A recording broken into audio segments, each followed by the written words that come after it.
Sallallahu ala Muhammad sallallahu alaihi wasallam.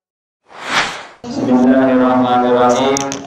Assalamualaikum warahmatullahi wabarakatuh. Waalaikumsalam. Alhamdulillah. Wassalatu wassalamu ala Rasulillah wa ala alihi wa sahbihi wa wala. Wala haula wala quwwata illa billah. Rabbi shrah li sadri wa yassir li amri wahlul 'uqdatam min lisani yafqahu qawli. Subhanaka la ilma lana illa ma 'allamtana innaka antal alimul hakim. Amma ba'd, hadirin yang dirahmati Allah, alhamdulillah pada malam hari ini Allah masih memberikan kekuatan, kesehatan kepada kita semua untuk bisa berkumpul bersama di Mushola Al-Muttaqin dalam rangka pengajian malam Jum'ah, membaca Yasin dan sedikit sepatah dua patah kata. Tadi saya sepatah dua patah kata apa nih? Kata istriku sadaqallahul adzim, kalau kata saya terima kasih. Ya, ya sudahlah. Apapun itu namanya, itu kan bahasa ya. Orang bilang 1000 langkah, nggak mungkin langkahnya dihitung sampai 1000. Maksudnya banyak banget, ya kan? Itu bahasa Indonesia aja. Kalau bahasa lain ya beda juga. Ada kitab Alfiyah. Ya, kalau Alfiyah memang 1000 lebih dikit gitu kan. Tapi kan bahasa itu akan pengaruh sekali, saking banyaknya 1000 kali lipat deh gue bayar. Padahal nggak mungkin, nggak ada duit. Hadirin yang dirahmati Allah, ada salah satu hadis Rasulullah Muhammad SAW yang diriwayatkan oleh Imam Darimi dari Abdullah bin Umar. Abdullah bin Umar, atau orang bilang Ibnu Umar. Ibnu Umar yang dimaksud adalah Abdullah bin Umar. Abdullah bin As, Abdullah bin Abbas. Ini Abdullah bin Umar. Jadi Abdullah anaknya Umar bin Khattab radhiyallahu an meriwayatkan salah satu hadis. Ad-dinu nasihah. Ad-dinu nasihat. Apa itu? Agama adalah nasihat. Ad-dinu nasihat. Bukan ad-dinu sepatah kata kan, ya. Apalagi dua patah kata. Ini nasihat dari saya juga ya. Maksudnya ad-dinu nasihat. Ad-dinu nasihat buat siapa? Nasihat kepada siapa? Nasihat apa? Lillah. Jadi nasihat kita peringatan, mengingatkan kita, memperingatkan kita akan adanya Allah Subhanahu wa taala. Kalau nggak ada agama Islam yang dimaksud, maka boro-boro kita kenal Allah, boro-boro kita ingat Allah. Kenal aja enggak. Ketika kita ad-dinu nasihat lillah, nasihat akan adanya Allah Subhanahu wa taala, maka kira-kira apa yang akan kita lakukan? Apa yang akan terjadi pada diri kita? Ketika adanya agama, kita ingat adanya Allah Subhanahu wa taala. Kadang kita merasa diawasi, wah, perasaan ada yang lihatin terus ya. Gimana sendirian bareng-bareng perasaan ada yang lihatin terus. Nah, disitulah yang pernah saya sampaikan, itu karena adanya iman di dalam diri kita.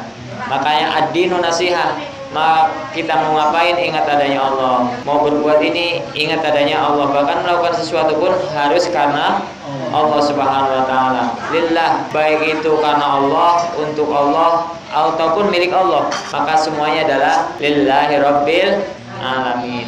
Maka dengan kita beragama, maka seyogianya yang pertama kita yakini, kita imani adanya Allah Subhanahu wa taala, la syarikalah, tidak ada sekutu baginya. Maka hanya satu-satunya tempat kita bersandar, Allahus Samad. Jangan kita bersandar kepada harta kita. Gampang, duit banyak. Dilalah kebakaran, habis semua. Ada di bank, dilalah banknya bankrupt dan sebagainya. Kenapa? Karena bergantungnya bukan kepada Allah Subhanahu. Aduh, besok nggak punya uang siapa ya? Bingung. Oh iya, aku punya cing, pinjam cing. Berarti itu sudah berbelok. Seharusnya yakin Allah pasti akan memberi, gimana pun caranya pasti Allah akan ngasih jalan. Dulu saya juga begitu. Aduh, siapa yang bisa diundangin itu kan?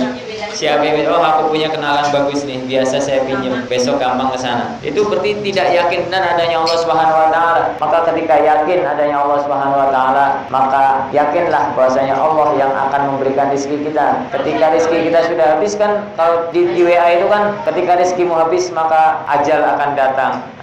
Berarti kalau kita masih hidup pasti masih ada rezeki buat kita. Maka tidak usah khawatir. Manusiawi mengkhawatir, tapi tidak usah khawatir, karena Allah akan mencukupi semua kebutuhan kita, baik itu untuk makan, sandang, papan, itu kan, sandang, pangan, papan, semua pasti Allah akan mencukupi. Baik itu baik kita dalam keadaan sehat maupun kita dalam keadaan sakit, baik kita sempurna maupun tidak sempurna, semua sudah ada rezekinya kita masing-masing. Kewajiban kita hanya berikhtiar, berusaha sebisa mungkin kalau memang segitu rezekinya ya terima, kalau memang ternyata banyak ya alhamdulillah karena kita sudah berusaha. Hadirin yang dirahmati Allah, yang pertama nasihat, yang pertama adalah lillah, yang kedua wali rasulih. Oh ternyata ada Muhammad sallallahu alaihi wasallam nabi kita, oh ternyata ada Adam alaihissalam dan sebagainya, maka disitulah ada uswah hasanah yang bisa kita tiru. Kayaknya menurut logika kita manusia, bagaimana Allah mengajarkan sesuatu kepada kita manusia kalau tidak melalui manusia? Ternyata Allah mengutus para rasulnya pada saat ini adalah Rasul Muhammad sallallahu alaihi wasallam untuk memberikan contoh kepada kita bagaimana seharusnya kita menjalani hidup ini, kan itu ya. Ada contoh yang bisa kita tiru dari Rasulullah Muhammad sallallahu alaihi wasallam. Jadi laqad kana lakum fi rasulillahi uswatun hasanah. Bukan hanya pada diri Rasul Muhammad SAW saja, tetapi pada rasul-rasul yang lain pun ada contoh, ada kisah, ada ibrah yang bisa kita ambil, yang bisa kita tiru untuk kehidupan kita. Bahkan ini yang ketiga, wali kutubih, dan peringatan yang ketiga atau nasihat yang ketiga adalah dengan adanya kitab-kitab Allah. Kita perhatikan 2/3 dari isi Al-Quran adalah sejarah. 2/3 dari isi Al-Quran adalah sejarah. Sejarah itu berulang, akan semua begitu. Maka kita lihat contoh di dalam Al-Quran, ketika begini maka pasti begitu, kalau kita begini pasti begitu. Maka contoh-contoh, cerita-cerita, kisah-kisah ada semua di dalam Al-Quran yang bisa itu terjadi kalau kita mau mengikutinya, baik itu kebaikan maupun keburukan yang sudah dicontohkan di sana. Kisah-kisah, bahkan kisah-kisah pemimpin kita sebelumnya pun bisa kita jadikan pelajaran untuk kita. Ada salah satu rasul yang paling banyak diceritakan di sana. Musa banyak bukan hanya di surat ini, surat itu banyak kisah-kisah Nabi Musa di dalam Al-Quran. Nanti kita bisa belajar kenapa di dalam Al-Quran banyak sekali kisah-kisah Nabi Musa. Kisah Nabi yang lain bahkan ada hanya disebutkan namanya saja ya, tidak dijelaskan kisahnya. Tapi Nabi Musa banyak dijelaskan kisahnya, sampai mujizatnya, kan, tongkatnya dan sebagainya semua ada.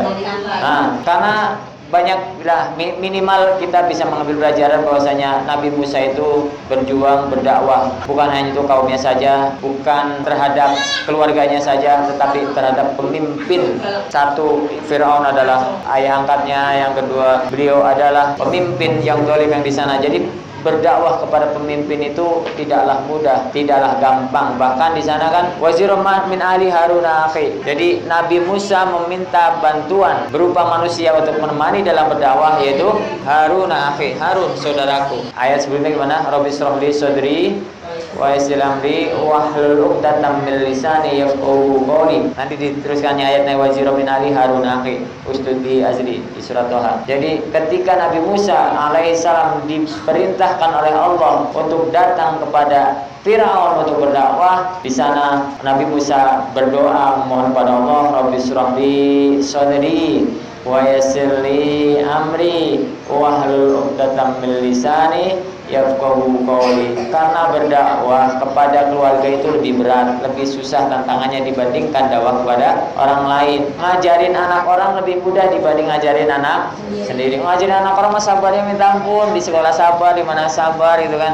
Tapi pas ngajarin anak sendiri, astaghfirullah rabbal baraya, astaghfirullah minal khotoya. Emosi itu akan muncul ya kan, emosi berupa amarah akan muncul dengan mudahnya ya kan. Pasti kata-katain lah, tangan melayang lah. Tapi kalau anak orang kita sabar, begini nak, seharusnya nak, ya kan. Kayak ngajarin anak sendiri, Allahus samad, lam yalid wa lam yulad wa lam yakul lahu kufuwan ahad. Yang berikutnya udah stop, selesai ya. Wa li a'immatil muslimin wa ammatihim. Jadi ketika kita punya agama, maka disitulah kita hidup bukan sendiri saja. Kita punya orang lain, sesama muslim. Bagaimana kita berinteraksi dengan mereka? Jangan sampai kita menyakiti hati mereka, karena mereka adalah saudara kita, saudara sesama Islam. Kalaupun tidak saudara persusuan atau saudara kandung dan sebagainya, maka minimal di situ adalah saudara muslim. Jadi ukhuwah Islamiyah itu luar biasa, hanya ada di dalam. Selain itu pula wa'ammatihim, Jadi bukan hanya terhadap muslim saja, tetapi terhadap orang lain, terhadap tetangga kita, terhadap agama yang lain yang punya dan sebagainya. Itu ada.